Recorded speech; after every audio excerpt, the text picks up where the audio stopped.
आपके माता पिता 15 साल से आपके ऊपर मेहनत कर रहे हैं कि मेरा बेटा जरूर पढ़ लिख कर अपने माता पिता का नाम रोशन करेगा।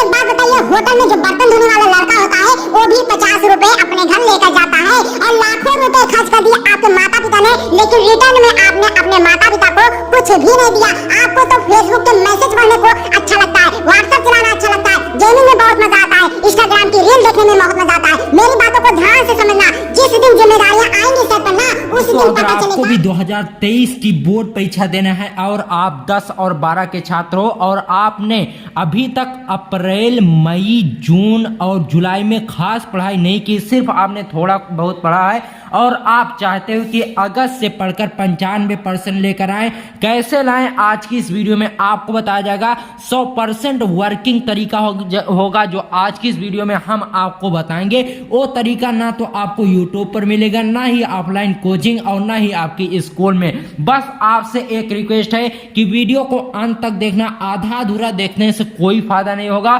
समय सबका आता है और आज आपका समय आ गया है। अगस्त से पढ़कर 95% कैसे लाया जाए, आज की इस वीडियो में प्रॉपर तरीके से बताया जाएगा। बारीकी से एक एक बात को ध्यान से समझना। तो पहला काम आपको क्या करना है, ठीक है? अगर आप चाहते हो कि अगस्त से आप पढ़कर 95% लाओ तो पहला काम आपको क्या करना है, उससे पहले एक सवाल मैं आपसे पूछना चाहता हूं। जो यूपी बोर्ड का टॉपर होगा, कोई भी होगा जो यूपी बोर्ड का टॉपर बनेगा, उसके पास भी 2 हाथ 2 पैर होंगे। आप कितना 2023 का जो टॉपर बनेगा उसके पास भी 2 हाथ 2 पैर होंगे। सेम बुक जो आप पढ़े हो वही बुक उसके पास भी होगी, वही टाइम सेम टाइम 24 घंटे आपके पास हैं और 24 घंटे उसके पास भी होंगे। सेम पेपर जो आपको मिलेगा वही पेपर उसको भी मिलेगा, ठीक है? तो 2023 का टॉपर आप क्यों नहीं बन सकते? अगर आप इन चीजों को समझ लिए तो 2023 का टॉपर आप ही बनोगे। सबसे पहला काम आपको क्या करना है, बातों को ध्यान से समझना, एक एक बातों को हम पॉइंट से बताएंगे, ठीक है? सबसे पहला काम आप अपना टारगेट बनाइए, एक लक्ष्य बनाइए कि टारगेट आपको बनाना है। आपको 70% चाहिए या 85% या फिर 95%। टारगेट हमेशा ऊंचा हो। अगर आप 95% बनाकर चलते हो तो 90% तो आपका आ ही जाएगा, ठीक है? किसी ना किसी तरीके से 90% आपका आ जाएगा।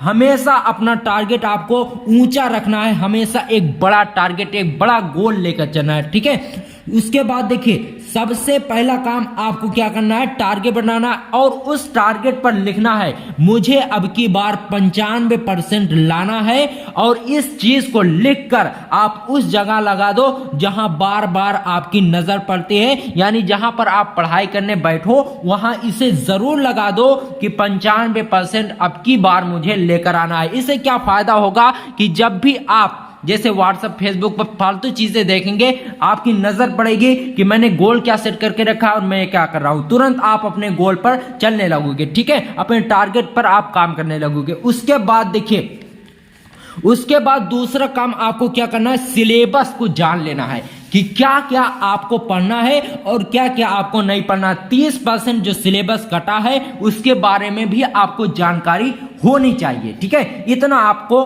करना पड़ेगा सबसे पहले। इसमें कोई याद वाद करने की चीज हम नहीं बता रहे हैं, सबसे पहले इतना आपको करना है, ठीक है? उसके बाद देखिए, किस विषय में कौन सा चैप्टर कितना इंपॉर्टेंट है, ये सबसे ज्यादा इंपॉर्टेंट चीज है कि किस विषय में कौन सा चैप्टर कितना इंपॉर्टेंट है, इसको आपको ध्यान में रखना है, ठीक है? उसी को आपको ज्यादा फोकस करना है। उसके बाद देखिए, अभी तक आपने जितना पढ़ा है, ठीक है? अभी तक आपने जितना पढ़ा है, मान लीजिए 1 चैप्टर पढ़ा है, 2 चैप्टर, 3 चैप्टर पढ़ा है, तो सबसे पहले आप शुरू मत कीजिए उसके आगे, सबसे पहले उसका रिवीजन कीजिए। क्योंकि क्या होता है, हमारे दिमाग में जो 21 दिन के अंदर रिवाइज होती है चीज, चाहे कुछ भी हो, वो कभी नहीं भूलती। तो हमें क्या करना है, 21 दिनों के अंदर रिवीजन को कर लेना है। जो भी हम पढ़ें 21 दिन के अंदर उसे हम जरूर दोहरा लें, ठीक है? उसका रिवीजन हम जरूर कर लें। उसके बाद देखिए दोस्तों अभी आपके पास समय है, अभी आपके पास समय है, बहुत समय है। मान लीजिए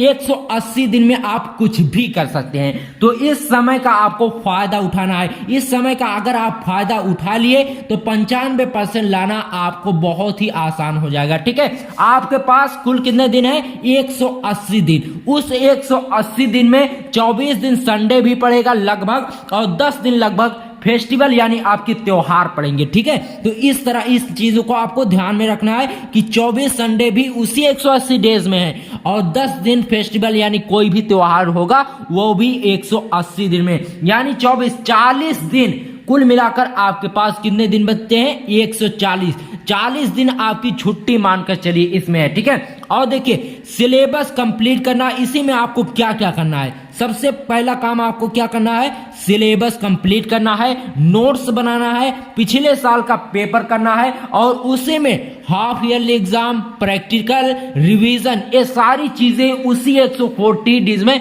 140 दिन में आपको करनी है। बातों को ध्यान से समझना, एक एक चीज हम आपको बारीकी से समझा रहे हैं। वीडियो भले ही लंबा हो ताकि आपको दोबारा कोई और वीडियो देखने की जरूरत नहीं पड़े आपको अपनी तैयारी को कंप्लीट करने के लिए, ठीक है।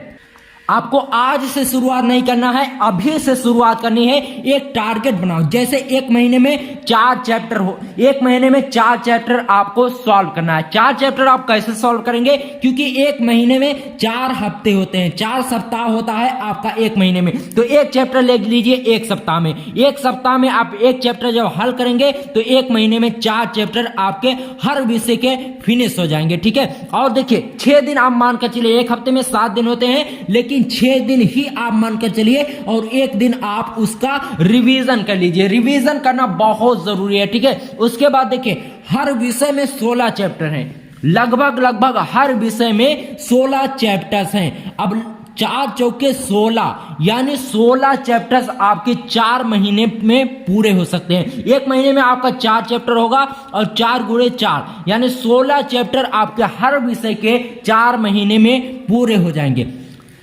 अगस्त, सितंबर, अक्टूबर, नवंबर और नवंबर तक आपका सिलेबस लगभग कंप्लीट हो जाएगा और फरवरी में आपको एग्जाम देना है। तो आपको ये नहीं सोचना है कि मार्च में आपका एग्जाम होगा, फरवरी में आपका एग्जाम होगा। मार्च में तो जब कोरोना वायरस आया था तब हुआ था, तो अब की बात तो कोरोना वायरस है नहीं, तो फरवरी में आपका एग्जाम 100% होगा। और देखिए संडे को आपको रिवीजन के लिए रखना है। तो हमने पहले ही बताया कि 6 दिन आपको एक हफ्ते में मानकर चलना है और संडे को आपको हर चीज का रिवाइज कर लेना है एक बार, ठीक है। इसके बाद देखिए बहुत से स्टूडेंट क्या गलती करते हैं, मैथ और साइंस को ज्यादा पढ़ते हैं। मैथ और साइंस को ज्यादा पढ़ना एक गलत बात नहीं है, मेरी बातों को ध्यान से समझना। हर विषय पर बराबर ध्यान दो। मतलब कहने का मतलब यह है जो विषय कमजोर है उस पर आप ज्यादा ध्यान दे सकते हो, लेकिन जो विषय मजबूत है उसको आप छोड़ो नहीं, उसको भी आप उसी तरह अपना रिवीजन करते रहो। जैसे आप कमजोर विषय, मान लीजिए आपका मैथ और साइंस कमजोर है तो इसको आप 1 घंटे के बजाय 2-2 घंटे दे सकते हैं। लेकिन जो विषय आपका मजबूत है उसको लगभग कम से कम आधे घंटे तो आपको देना ही देना है उस सब्जेक्ट को जो आपका मजबूत है। जैसे मान लीजिए हिंदी और इंग्लिश आपका मजबूत है तो आप इसे एक आधे घंटे पढ़ सकते हैं, यानी जितने भी चीजें पढ़ाई जाए उन चीजों को आप एक बार रिवीजन कर लें। सिर्फ रिवीजन से ही आपका मजबूत सब्जेक्ट का सिलेबस आराम से कंप्लीट हो जाएगा। और देखिए मैथ और साइंस, मान लीजिए मैथ और साइंस आपका कमजोर है तो इस कमजोर वाले विषय को आपको 2 घंटे ज्यादा एक्स्ट्रा इसको लेना है। उसके बाद देखिए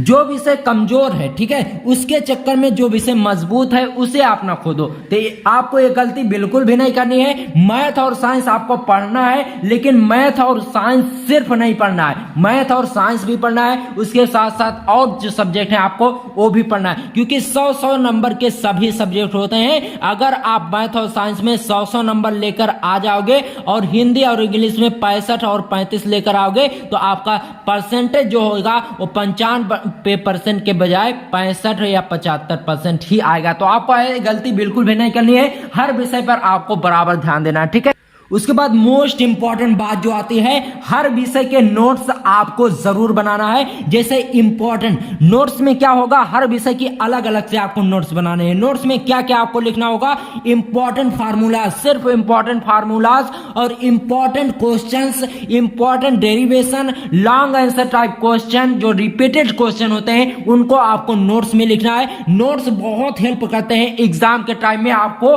सारी बुक पढ़ तो नहीं पाएंगे, तो सिर्फ सिर्फ नोट से आपका काम चल जाएगा, ठीक है। और जो हर साल प्रश्न आते हैं उनको नोट्स में आपको जरूर लिखना है, और नोट से आपके कम समय में ज्यादा क्वेश्चन याद हो जाएंगे, ठीक है। तो नोट्स को आपको जरूर बनाना है।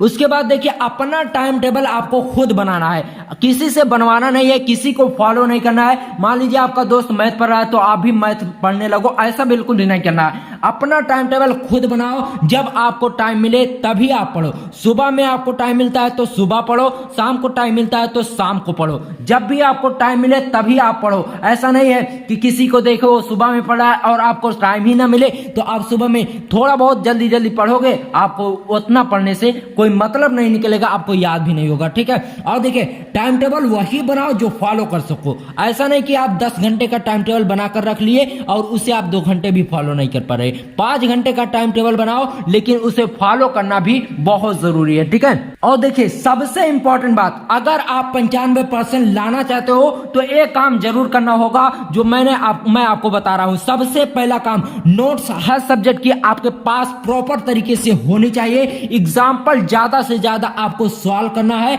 एनसीईआरटी एग्जाम्पल को तो कतई नहीं छोड़ना है। और देखिए प्रीवियस ईयर पेपर, इनको भी आपको भूल कर नहीं छोड़ना है, और लॉन्ग आंसर टाइप क्वेश्चन जरूर आपको सॉल्व करना। अब बताता हूं कि इसका फायदा क्या होता है। नोट्स हर सब्जेक्ट की अगर आप बनाए रहेंगे तो आपको एग्जाम के टाइम ये खोजना नहीं पड़ेगा कि कौन सा सब्जेक्ट आपको पढ़ना है, कौन सा क्वेश्चन आपको ये आपको खोजना नहीं पड़ेगा कि कौन सा क्वेश्चन इंपॉर्टेंट है और किसे आपको पढ़ना है। इसको खोजने की जरूरत नहीं पड़ेगी, नोट्स में आपके लिखा रहेगा, ठीक है। और देखिए एग्जाम्पल ही, ज्यादा से ज्यादा एग्जाम्पल ही आपके क्वेश्चन बोर्ड एग्जाम में पूछे जाते हैं। एग्जाम्पल मैथ्स में तो टोटल एग्जाम्पल ही पूछा जाता है, सिर्फ संख्याएं का फर्क होता है, ठीक है। और देखिए एनसीईआरटी एग्जाम्पल लगभग 2-3 साल से लगातार पूछे जा रहे हैं, तो एनसीईआरटी एग्जाम्पल को आपको बिल्कुल भी नहीं छोड़ना है। और देखिए प्रीवियस ईयर पेपर के आधार पर ही आपका पेपर बनता है, तो प्रीवियस ईयर पेपर को आपको जरूर सॉल्व करना है। और लॉन्ग आंसर टाइप क्वेश्चन अगर आप याद कर लेते हो